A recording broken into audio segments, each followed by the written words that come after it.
Dans cette partie, on va parler des instructions de branchement inconditionnel. On peut lancer une exécution de ce programme d'une manière inconditionnelle, c'est-à-dire sans attendre que les conditions soient vérifiées. À cette épée, on utilise le mot réservé goto, suivi du numéro de l'étiquette. Goto éthique, après être branché sur éthique, ayant exécuté le sous-programme, la suite, juste après le goto, est reprise. Les instructions itératives ou les boucles. Les tâches routinières qui sont exécutées plusieurs fois ne sont pas écrites tant de fois que leur nombre d'itérations. C'est pour cette raison que les boucles interviennent. Une boucle fait tourner l'exécution d'un bloc de code un certain nombre de fois. Elle possède donc la condition d'arrêt qui, si elle est vérifiée, la boucle cesse et cède au code suivant. Pour lire un ensemble de 500 éléments, il n'est pas juste d'écrire un code contenant 500 instructions de lecture. Ça serait irréalisable, sinon trop rébarbatif. Dans ce cas, on doit utiliser une boucle qui tourne 500 fois et lit la valeur de l'élément. Il existe deux types de boucles. Premièrement, les boucles contrôlées par un indice. La boucle pour ou for en est l'exemple. Pour la dérouler, on utilisera un anti-indice qui commence d'une borne et termine sur l'autre borne, en avançant ou en reculant d'un pas. C'est similaire aux suites arithmétiques de premier terme U0 et d'horizon R. La syntaxe générale d'une boucle pour i égale valeur début a valeur fin, pas p, faire boucle pour. Le p c'est le pas, c'est-à-dire c'est la raison, on appelle raison dans le jargon mathématique, dans les suites arithmétiques. L'avantage de ce type de boucle est premièrement l'initialisation automatique de l'indice, ce qui éviterait de commettre des erreurs dans le cas d'oubli. Deuxièmement, l'incrémentation ou décrémentation automatique de l'indice, ce qui épargnerait de tomber dans le cas des boucles infinies. S'il n'y a pas d'incrémentation d'indice, la boucle tournera sans arrêt et elle devient infinie, ce qui provoquera un plantage ou un blocage de la machine. L'inconvénient nécessite de connaître la cardinalité, la valeur fin, ce qui n'est pas pratique dans certains cas. Je recommande donc l'utilisation des boucles pour seulement dans le cas où vous connaissez au préalable le nombre d'éléments à manipuler. En Pascal, on écrit ainsi for i égale valeur début, to valeur fin, step, p, do, bloc instruction. Maintenant, le bloc instruction il est répété tant de fois. Step veut dire le pas.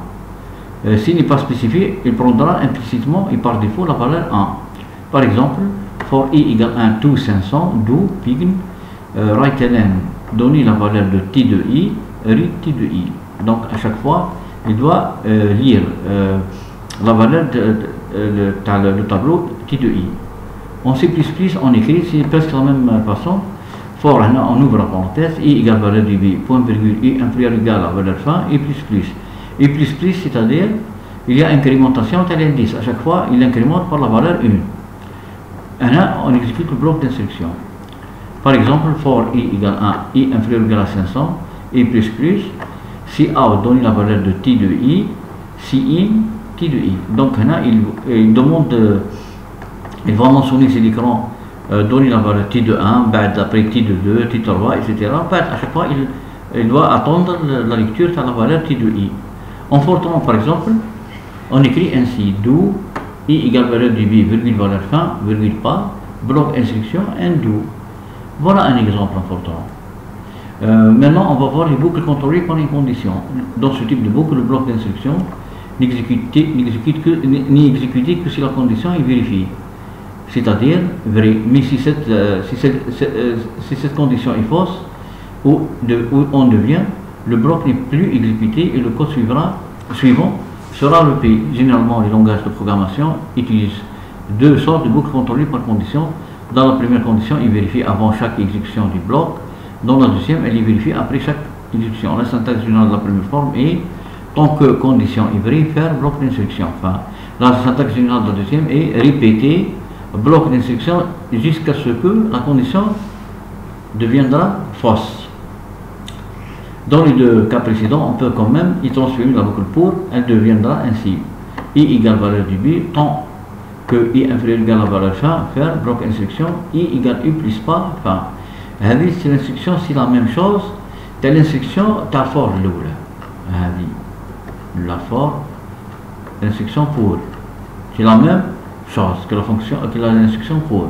On a pu en quelque sorte transformer l'instruction pour en une instruction tant que. Il en serait de même si l'on veut transformer une boucle pour en une boucle répétée, i égale valeur du b, répéter bloc instruction, i égale plus pas, jusqu'à ce que i soit supérieur à la valeur fin. Un supérieur strictement à la valeur fin. Comme vous le voyez, une initialisation ainsi qu'une incrémentation ont été rajoutées au code. Il est souvent préférable d'étudier le code programmé avec une boucle ici, de faire sortir de la boucle le code qui en dépend, qui ne dépend pas de la condition, car il faut éviter qu'une même chose s'exécute plusieurs fois. Ceci est trivial car il peut alourdir le fonctionnement du code. Maintenant, nous donnons les syntaxes dans les quelques langages de programmation. En Pascal, la première forme s'écrit ainsi: while condition, do begin, bloc instruction, end. Et la seconde, repeat, bloc instruction, until condition.